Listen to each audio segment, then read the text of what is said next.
¿Puede un libro cambiar una vida? Hay quienes creen que la literatura puede redimir, que un asesino puede reformarse entre palabras y tinta. Pero, ¿y si las mismas palabras fueran tan solo una máscara? ¿Y si la tinta ocultara la sangre? Hola a todos, soy Laia y bienvenidos a un nuevo episodio del podcast Relatos de Sangre y Tinta. Hoy vuelvo después de un tiempo de ausencia por motivos de salud para contaros una historia perturbadora que es la de un hombre que convenció a toda una sociedad de que se había reformado gracias a la literatura, mientras seguía matando a escondidas. Esta es la historia de Jack Unterweger, un asesino que escribió su camino hacia la libertad y que luego la usó para volver a matar. Bueno, antes de empezar con la historia quiero haceros una pequeña anotación, y es que yo no sé hablar alemán. Van a aparecer varios nombres de ciudades y apellidos alemanes. Voy a intentar hacerlo tal como he escuchado que se pronuncia, pero por favor espero que no os moleste si no lo pronuncio de la manera más correcta. Así que hecho esta pequeña anotación, seguimos con el caso.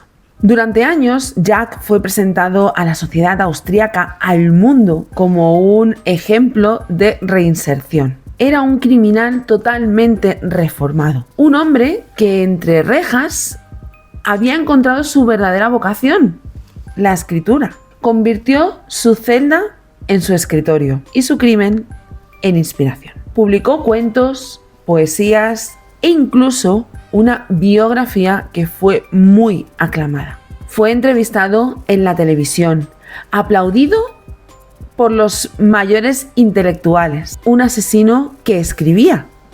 O eso les quiso hacer pensar. Porque mientras él hablaba de todas esas segundas oportunidades, seguía matando. ¿Se puede ser más cínico? No lo creo. En el episodio de hoy os hablaré de una historia, te voy a contar una historia donde el crimen se disfrazó de literatura y la sociedad, seducida por esas palabras, pagó un precio demasiado alto. ¿Puede un asesino convertirse en poeta? ¿Puede la belleza de las palabras redimir toda la sangre derramada? Quedaos, que empezamos. Shadows of the night we weave our tales, the secrets whispered by the moon dust trail. Curious minds wander, no need to fear. A warm embrace and mysteries we steer. With passion born of dreams unspoken, we chase the stars that guide the broken. Antes que nada, y para poneros un poco en situación, como suelo hacer cuando hablo de un caso concreto, vamos a hacer una pequeña, vamos a ponernos un poco en contexto, el contexto histórico y social del Austria de los años 70. Como os digo, nos vamos a mover al país austriaco, finales de los años 70, y es un país que arrastra todavía los traumas de la Segunda Guerra Mundial. Tiene una cultura fuertemente influida por su fuerte tradición, por la represión emocional, y usa el silencio como mecanismo de defensa. Austria es un país moderno, culto, que había hecho de la cultura, de la filosofía, de la escritura, de la literatura, un refugio para ocultar, o para refugiarse, valga la redundancia, de su oscuro pasado. El sistema penal por aquel momento apostaba al 100% por la reinserción, no por el castigo.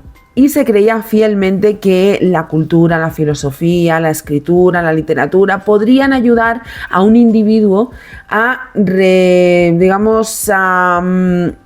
reconstruirse, o podríamos decir incluso que reinsertarse en la sociedad. Y dicho todo esto, nadie parecía encajar más en esta ideología, en esa esperanza que tenía la justicia austriaca que el protagonista de nuestra historia, Jack Unterweger. Un preso joven, austriaco, apasionado que, pues descubrió que tenía talento para la escritura en prisión y que se convirtió, como os digo, en el símbolo perfecto de lo que Austria quería creer, que incluso el alma más rota puede encontrar redención. Pero vamos a echar un poco marcha atrás y vamos a hablar de los orígenes, vamos a hablar de dónde sale nuestro protagonista. Jack Unterweger nació en 1950 en la región de Carintia, al sur de Austria, en una familia que ya parecía condenada por la violencia y la miseria y el abandono. Su madre era una mujer trabajadora sexual y su padre fue un soldado estadounidense que nada quiso saber de él, lo abandonó antes de nacer. Así que Jack fue criado por su abuelo, un señor mayor, borracho y muy violento. Este abuelo arrastraba a Jack a bares y burdeles desde 7 u 8 años, donde comenzó a conocer, digamos, la parte más oscura o la peor parte del mundo adulto. Se dice que nunca fue un niño, fue una bomba de relojería. Y es que a los 16 años ya estaba fichado por delitos menores, robos, agresiones, amenazas. Y durante años estuvo entrando y saliendo de centros de menores y cárceles. Pero todo esto cambió en 1974. Y con este cambio fue cuando comenzó la leyenda. Estamos en 1974. Jack tiene 24 años y comete su primer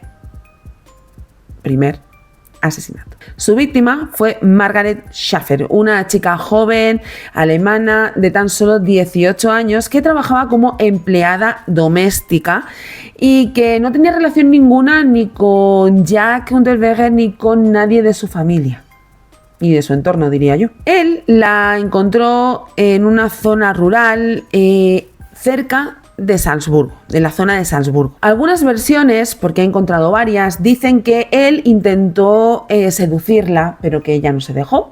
Y en otras tantas dicen que simplemente la mala suerte, el destino, quiso que Margaret se cruzara en su camino. Sea como fuere, ese encuentro, fortuito o no, acabó en tragedia. Jack la golpeó, la estranguló con su propio sujetador. Este gesto tan cruel, pero a la vez tan íntimo, marcaría su macabra firma para los próximos años. No hubo robo, no hubo abuso, pero sí una violencia extrema, muchísima rabia y una forma retorcida de control. Fue detenido poco después y la verdad es que reconoció el crimen sin ningún tipo de remordimiento. Durante el juicio, eso sí, intentó justificarse apelando a la mala infancia que había vivido, a pues los malos tratos sufridos por su abuelo, a la violencia vivida en general, al abandono sufrido por sus padres. Pero la justicia austriaca hizo oídos sordos. Un aplauso desde aquí. No se dejó engañar y lo condenaron a cadena perpetua por asesinato agravado. Y entonces fue cuando fue encerrado en la cárcel de Stein, que dicen que es una de las más duras del país. Y es ahí entre rejas donde digamos que el monstruo empezó a desaparecer, empezó a diluirse. El asesino dio paso al escritor. Pasaba horas escribiendo poemas, su propia vida, su propia biografía, que había sido bastante dura. Y Jack empezó a crear, podríamos decir así, su mayor ficción, que es la de que estaba redimido, que estaba arrepentido, que se estaba reinsertando. En prisión podríamos decir que Jack cambia, o por lo menos eso parece. Como os digo, descubre la escritura, empieza a escribir poemas, relatos, obras de teatro e incluso una autobiografía titulada Purgatorio, un viaje al infierno carcelario, que se convirtió en un bestseller. Tengo el título en alemán, pero no voy ni a esforzarme a decirlo para no hacer el ridículo, os lo dejaré abajo en los comentarios. Mi infancia fue un cuaderno en blanco escrito con sangre. escribió en esa biografía. Su estilo a la hora de escribir es muy oscuro, muy reflexivo, muy introspectivo. Sus textos empiezan a aparecer en periódicos y en revistas culturales.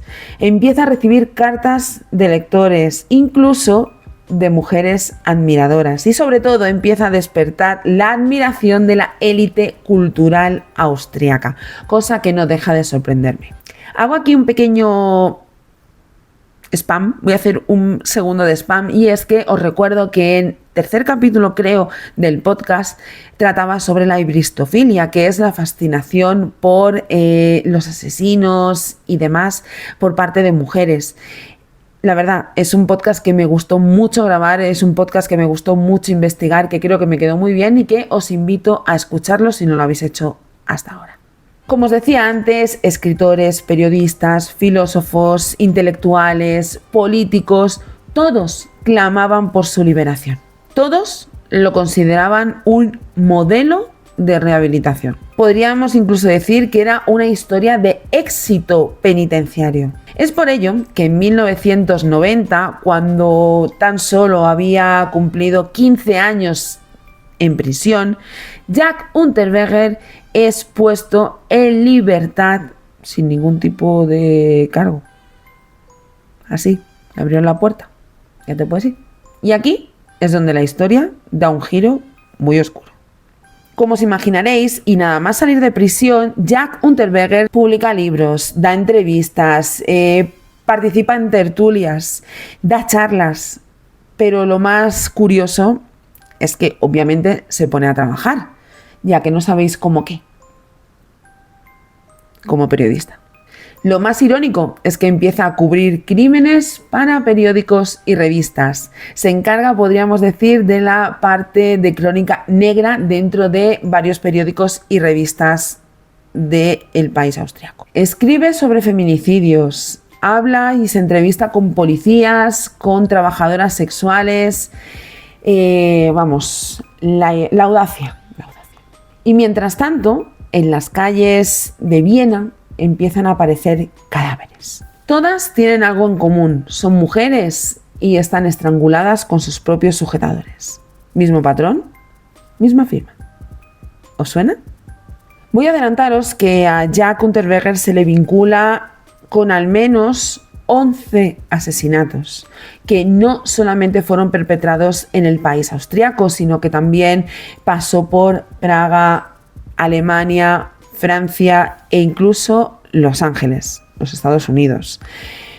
Viajaba y mataba. Mataba y escribía. Mataba y publicaba. Uno de los casos más impactantes fue el de Blanka Bokova, que además fue, o se dice que es, el caso que lo cambió todo. Nos vamos a ir a Praga a la primavera del 1990. El cuerpo de Blanka Bokova apareció en un bosque a las afueras de la ciudad. Estaba semidesnuda, estrangulada con su sujetador, y su cuerpo había sido colocado cuidadosamente, como si fuera parte de la escena, todo muy bien colocado, sin dejar ningún tipo de pista, todo muy al milímetro. El crimen, de todas formas, fue brutal. Y no solo por la violencia, sino también por la intención, por la teatralidad, por cómo estaba todo dispuesto. Y adivinad quién estaba esos días por Praga. Bingo, Jack Unterweger. Jack había sido enviado como reportero por el periódico en el que estaba trabajando por aquel momento para cubrir un, artículo sobre la prostitución en la Europa del Este. Escribía artículos, se entrevistaba con policías, incluso hablaba con chicas trabajadoras sexuales para darles voz. Esa era la excusa, darles voz. Pero mientras tanto, mataba. He leído que, según muchos investigadores, incluso una parte de ese artículo, en uno de esos artículos, llegó a escribir sobre la propia Blanka, su víctima. Era un asesino hablando de crímenes como si fuera un observador, un periodista cultivado que relataba su propia escena, su propia obra desde dentro. Muy fuerte todo. Una mujer fue hallada en el bosque, sin nombre, sin historia. La ciudad no la lloró. Este es un fragmento de uno de sus textos publicados. Era como si el crimen fuera su inspiración y el artículo podríamos decir que era como su manera en la que él disfrazaba una confesión, como que él lo contaba y ahí quedaba eso. De todas formas me parece súper cínico. Pero no os penséis que este fue el último caso y que se detuvo en Praga. No, como os he dicho, hubieron más. Se extendieron por varias ciudades dentro de la misma Austria, Viena, Graz, Bregenz, pero también viajó a Suiza, Alemania, Francia, Italia e incluso los Estados Unidos, como os comentaba antes. En total se le atribuyen unos 11 asesinatos tras su liberación, sin contar el anterior, que serían 12, aunque algunos investigadores, y yo estoy totalmente de acuerdo, le atribuyen o creen que pudo perpetrar muchos más crímenes. Pero es que en cada crimen repetía la misma fórmula: mujer joven, preferiblemente trabajadora sexual, para que nadie luego pudiera reclamarla y nadie la echara de menos. Las estrangulaba haciéndoles un lazo con su propio sujetador. Y luego disponía el cadáver cuidadosamente, intentando no dejar, ningún tipo de huella, que no hubiera ninguna pista que pudiera asociarlo a él. Y en muchos casos, además, se construía una coartada elegante y sólida. Durante este periodo, lo más impactante no es que sí que lo es también, pero no es el número de víctimas que Unterweger mató, sino el rol que él adoptó. Es que es muy fuerte. Era un periodista de día y asesino de noche al mismo tiempo, dos personalidades que convivían en una misma persona. Cubría los crímenes que él mismo cometía. Hablaba en televisión sobre violencia contra las mujeres mientras él mismo las asesinaba. Se mostraba indignado por la indiferencia de la sociedad mientras él era el que dejaba los cadáveres tirados en callejones. Era un actor, un escritor, un narrador y un depredador, un monstruo, diría yo. Pero su historia no había llegado aún al clímax. Agarraos, que todavía queda. Y es que nadie sospechaba del escritor rehabilitado. Era el símbolo del poder transformador que la literatura tenía. Durante años, Jack estuvo caminando sobre la delgada línea que separaba la celebridad de la monstruosidad. Y esa doble vida era muy difícil de mantener y de hecho no iba a sostenerse para siempre. Y a principios del 1992 empezamos a ver cómo ese castillo de naipes empieza a derrumbarse. La policía austriaca, que seguía investigando y estaba haciendo un gran trabajo, tras investigar recientes asesinatos de trabajadoras sexuales en Viena y Graz, notó una pauta común. Mismo tipo de víctima, mismo tipo de método de estrangulamiento y misma falta de huellas. Y además había un detalle que le resultó bastante inquietante, y es que había una coincidencia geográfica y temporal con la presencia del periodista escritor Jack Unterweger y el crimen. Iban por el buen camino. Y diréis, ¿cómo van a saber en qué momento estaba? A ver, os recuerdo que era un periodista bastante afamado que se dedicaba a escribir o a cubrir estos crímenes y escribir sobre ellos. Era fácil saber si Jack estaba en el momento cuando sucedían esos crímenes. Hilaron fino. Pero esto no solo fue en Austria, como os digo, los investigadores checos también habían notado ese patrón en los crímenes que hubieron en Praga, y las autoridades de Los Ángeles se pusieron en aviso, ya que Jack había viajado para asistir a un evento literario y casualmente se reportaron 3 crímenes muy similares con el mismo patrón durante su estancia. Poco inteligente, Jack, poco inteligente. El asesino oculto empezaba a dejar un reguero de sangre demasiado visible y los detectives no estaban dispuestos a mirar hacia otro lado. Cuando ya se dio cuenta de que lo estaban investigando, Jack Unterweger huyó. Nos vamos a ir a febrero de 1992 y es que Jack empezó a darse cuenta de que lo estaban investigando y fue entonces cuando decidió huir. Cogió a su novia de por aquel entonces, que era una chica norteamericana, y viajó a los Estados Unidos creyendo que allí estaría a salvo. Va a ser que no, Jack, va a ser que no. Durante semanas se estuvieron moviendo por Nueva York, Miami, Los Ángeles, estuvieron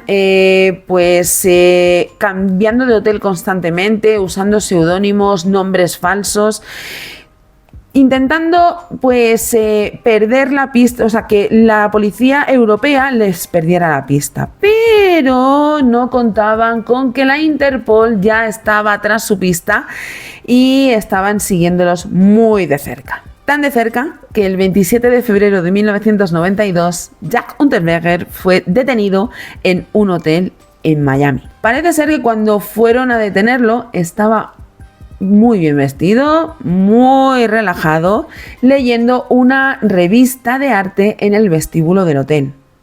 No opuso para nada resistencia, pero sí dejó una frase un tanto inquietante. No deberían detener a un hombre solo por su pasado. Sí, mira, Jack, si quieres ya, pues te detenemos a futuro. Pues oiga, no. Tras una breve batalla legal, fue extraditado a Austria, donde se celebró el juicio. El país entero que años atrás estuvo celebrándolo, estuvo vitoreándolo, estuvo teniéndolo, en buena consideración y, reconociéndolo como un símbolo de rehabilitación, se estremeció al ver el rostro de su héroe en los noticieros, en las noticias, por todas partes. Jack había dejado de ser el escritor redimido y ahora simplemente era el monstruo que les había engañado a todos. El juicio comenzó a celebrarse en 1994 y fue un espectáculo mediático que no tuvo, sin ningún tipo de precedente en la justicia austriaca. Jack llegaba cada mañana al tribunal vestido impecablemente con un traje peinado, elegante, seguro, sonriendo a las cámaras, hablando con mucha elocuencia y sobre todo negando con firmeza todos los cargos. Él, abogaba por su inocencia. Mientras se enfrentaba a 11 acusaciones de asesinato. Os recuerdo lo de las 11. 11.